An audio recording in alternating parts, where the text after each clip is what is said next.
Hello, and welcome to Heart Containers, a daily Nintendo podcast where every Monday through Friday we discuss the latest Nintendo news.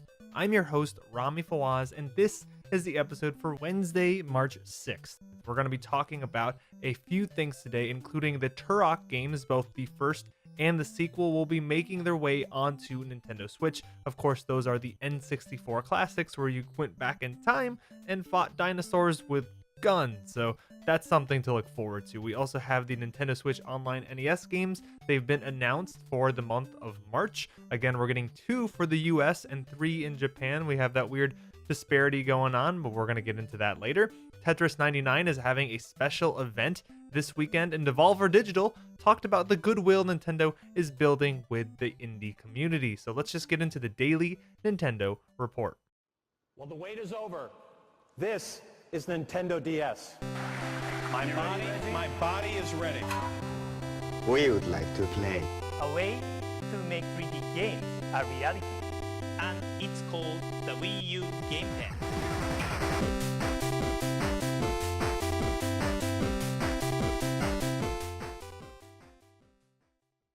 The classic N64 first-person shooter, Turok Dinosaur Hunter, and its sequel, Turok 2 Seeds of Evil, are coming to Nintendo Switch. The original Turok will be releasing on March 18th for $19.99, while Turok 2 does not have a specific release date, but you would assume that it is also going to be sold for $19.99.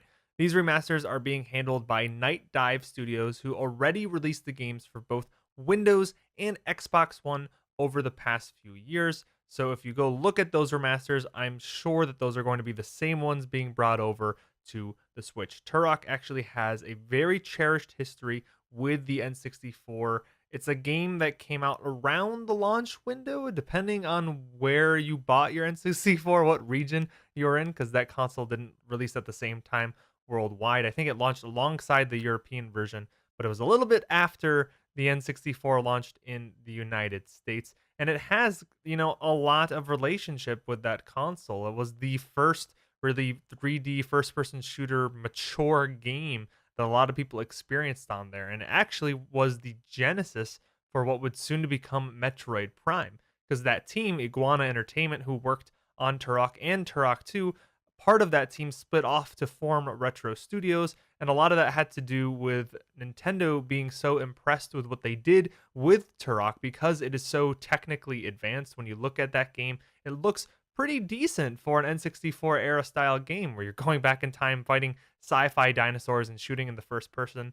Nintendo was impressed with it. They also really loved the sales of the Turok games, and so that was part of the reason why they decided to invest in Retro Studios in the first place and why we have Metroid Prime. So if any of that sounds interesting to you, this is probably worth picking up. To me, it's kind of interesting because now we actually are getting N64 games on the Nintendo Switch. Obviously not in a but in a virtual console capacity, but it's nice to know that that era is still, being represented in modern day.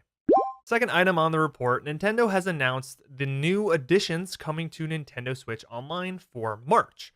This month, expect to see both Kid Icarus and Star Tropics added to your NES library unless you live in Japan, in which case you'll be getting Yi Are Kung Fu, Fire Emblem, and also Kid Icarus. New NES online games tend to arrive near the middle of each month, so expect an update within the next couple of weeks to bring those games onto your Nintendo Switch. I'm still very curious why they're still doing this 2 and 3 disparity between the Japanese regions and the United States or the other regions that only get the 2 games. That wasn't always the case when they started Nintendo Switch Online last year in September. Everyone was getting 3 games. I can't tell if it's if it has something to do with just not having enough content, but I find that very hard to believe. I think the NES library is so massive that it would be ridiculous to say that you could only release 2 games a month, especially because, Nintendo Switch Online isn't even that old. I just said it started in September. That's not even close to being a year old, so there's still plenty of NES games to choose from. Although I will say it seems like they're choosing kind of like the easiest games to go for. When you look at games like Kid Icarus and Star Tropics, both of those pretty much developed and published by Nintendo themselves. It doesn't look like they're reaching out to make any deals with third parties. I know that people have been waiting for games like Castlevania, classic NES games, to be brought over, but of course they have a third party heritage. And I don't know what type of deal Nintendo has to make with these third parties to get their games onto the service. I think it's a little bit different than when you compare it to something like the NES Classic, which is a one and done thing, right?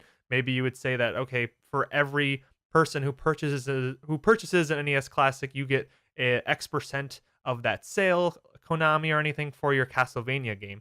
But this, again, is a little bit different because these games are persistent and they might be persistent forever. I mean, you would hope, right, that we're never going to lose this NES library, that we're going to have it throughout the rest of the Switch's lifespan and beyond, in which case maybe it makes it a little bit trickier for Konami to bring Castlevania over, because does that mean Nintendo has to pay them perpetually? And do they have to do that for every third party? Can they even do that? I mean, so I guess those are where the question marks are coming from with the service when you compare it to maybe Sony or Microsoft's platforms, which it really just kind of feels like they're giving away a free game one and done, and then after that month is over on Xbox Live and PSN, you have it if you downloaded it, but if you didn't download it, they stop giving it away. This, of course, they're giving it away no matter what. You can sign up for the service next month, this month, and get every single game that's ever been in the library so far. So I think it makes it a little bit more interesting, like a little bit more complicated than just your average deal that you would make with a third party. Now, within Nintendo themselves, I wish they would extend themselves a little bit more here. I see Fire Emblem coming to the Japanese NES library, and I think to myself, man, I would really like to play the original Fire Emblem. We got to play Shadow Dragon, which was a remake of the original Fire Emblem when it came out on the DS. But that game, Fire Emblem NES, the start of that franchise, was never translated and brought over to the US. And if Nintendo really is passionate and thinks that it's super valuable to kind of convey the value of Nintendo Switch Online and say, hey, there is a reason why you should pay us this money and sign up month after month, I feel like what they should be doing at the very minimum is showing us that the NES library they're providing has some exclusive content that you can't get anywhere else. It would be really neat if the NES library has games like, hey, or has opportunities where I can see in that Fire Emblem, for instance, as being an example, is a game that I can play in English for the first time on NES library, on Nintendo Switch Online, and nowhere else. And the same could be said for Star Tropics, which I believe is exclusive to our region, and that Japanese players can't get that game. And that game, I also think, was never translated. So I'm curious about it. If they're not willing to bring other game libraries over from different platforms, and they're also not really trying that hard to bring over third-party classics, at the very least, I feel like Nintendo could kind of translate some of these games and give us titles that they wholly own, like Fire Emblem and Star Tropics, and kind of give other regions who never had the chance to play them a chance to play them. The Tetris 99 Maximus Cup online event has been announced. Nintendo revealed in a press release yesterday that the Battle Royale puzzle game would be holding a special event this weekend starting March 8th, which will test how many times you can score first place in the game within a set time period. So it begins March 8th in the morning and it ends, I think, Sunday, March 10th at night. I would double check the exact time periods to make sure you're playing at the right time, but it should tell you whether or not you are participating in the Maximus Cup, right? That's what it was. I thought it was Maximum for a second. The Maximus Cup, when you go and you play a game. Now, the top 999 players who have the most victories will each receive 999 Nintendo Gold points. They're sticking with the 99 theme here. You should be able to see the current Tetris Maximus rankings in the results screen as the event progresses to see whether or not you are in the running. So if you are a big fan of Tetris 99, you're still really addicted to it. I know a lot of people are, because I see the chatter about it all the time, trying to get that win. And you think you're good enough because this is all about winning. It's not about scoring, top 10 or anything like that, which still is impressive, according to me at least, because I've never gotten in the top 10. I'm not that good at this game. Maybe I'm just not that good at Tetris as a whole. I have a lot of fun playing it, but I'm not competitive in Tetris 99. If you are competitive in Tetris 99, it would be a good opportunity for you to just play this game nonstop this weekend, because I think that's probably what you would have to do if you want to be competitive in this Maximus Cup event, and you get $10. So if that's important to you, or maybe just bragging rights would be important to you to be like the top 1,000 players in this game is kind of the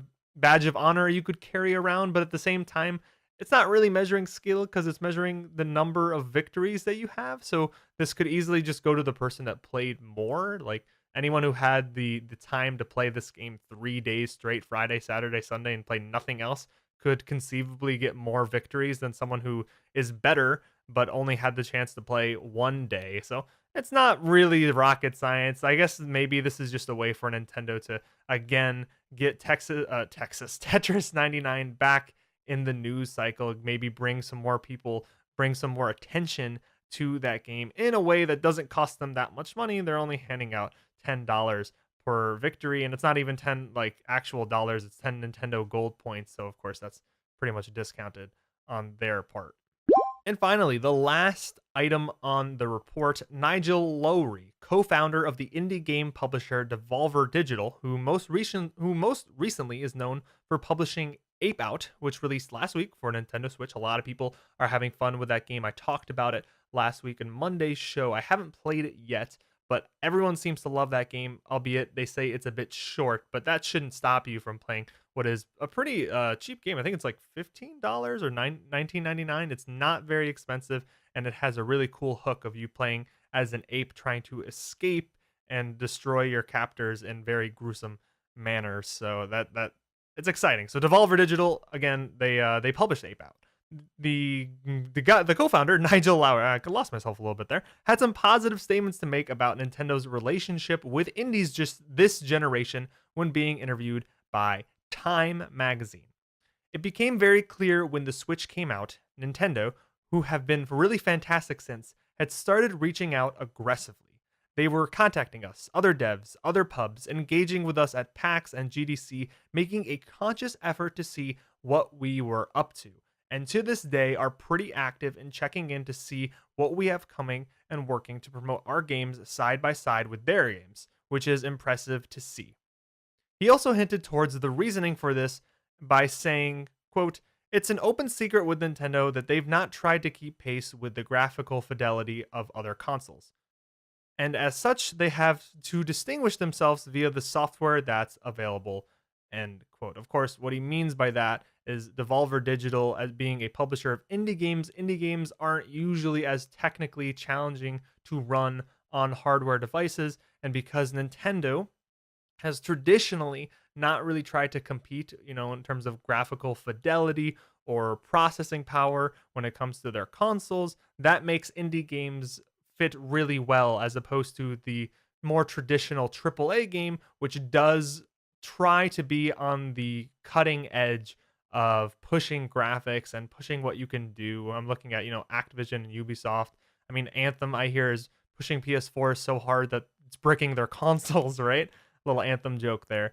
But that's kind of where they're going for. And I actually think that's no secret. I think what Nigel is saying is actually right on the money. Nintendo has to make relationships with people who can bring them games, and they're doing a way better job of doing of that in the Nintendo Switch era than they did in the Wii U era. I remember reading about it in the Wii U era where they really believed that they were going to have the support of third parties. They totally did. I mean, when they started out in the Wii U era, it looked like they did too. Look at the launch games for the Wii U. You had Assassin's Creed, you had Call of Duty, you had Mass Effect. I played Mass Effect 3 on my Wii U. That was my Mass Effect experience. Even though I played the first two on PC, it's kind of crazy when you think about it that I finished the trilogy on a Nintendo console. And they probably assumed that that was going to be the case throughout the generation. It wasn't. So then they tried to do things in the back end to actually make it easier to bring in smaller developers, indie developers. They talked about it a lot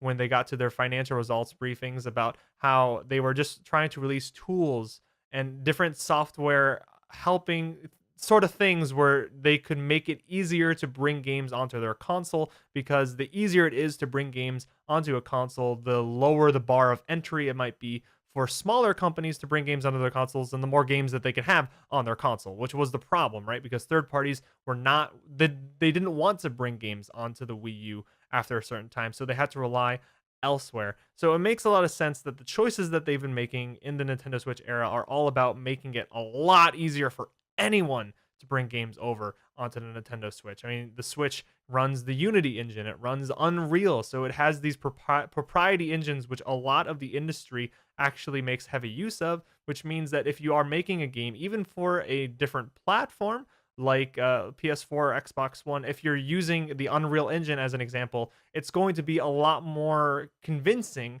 to bring over a game onto the Nintendo Switch than it was the Wii U. And also another reason why you might want to use proprietary engines is for indies as well, who don't necessarily make their own engines all the time. I know a lot of indies like to use engines like Unity in order to get their games out, and Nintendo's playing nice with that. But according to Nigel, they're going a step further, and they're really reaching out with these indies. They're really he said aggressively trying to talk to them, and that makes sense because right now, if I was going to say what the two strengths are for the Nintendo Switch, it's the first party content and it's also the indies. This is an indie machine. It's insane in the best way possible that now Nintendo, more so than any other console manufacturer, I would say, is associated with the indie community and in a really positive way. If you go back last generation, and you see the Xbox 360, I think that guy kind of wore that crown for a little bit. They were touting indies more so than anyone. That's where we got games like Super Meat Boy. That's where we got Braid. That's where we got Fez. They were all kind of Xbox style games. But now, when you look at the indies, we're kind of all talking about Nintendo. I mean, Hollow Knight, heavily attached to Nintendo. Celeste, heavily attached to Nintendo. Even to the point where, like, Hollow Knight, the sequel coming out, Silk Song, which, I mean, it's eventually going to come out on every other console, is actually console exclusive onto the Switch first. They're going to bring it onto the Nintendo Switch first as a console exclusive. And you even see things like indies who said we'll never bring it over onto the Nintendo Switch are changing their tune. I'm looking at A Hat in Time, who got so frustrated by people asking them whether or not they're going to bring their game over to the Nintendo Switch, and said, no, it's not happening. They kind of lashed out in that way. But then what we found out last month is that, yes, we are bringing A Hat in Time over to the Nintendo Switch. So the Switch is a haven for indies. It's going so well for them. And I no doubt has to be because, in part, of what Nintendo is doing with these relationships with Devolver Digital and other indie publishers by trying really hard to create those relationships that are going to last not only throughout this generation, but ideally in generations of the future, so that Nintendo can always be a home for the indie community. And that's everything that I had to talk about today. But if you have any comments, questions, thoughts, opinions, concerns about the show, or anything we discussed on the show, you can reach out to me at heartcontainerspodcast.com, or you can talk to me personally on Twitter, where my handle is @RomeFawaz. That's @ROMEFAWAZ.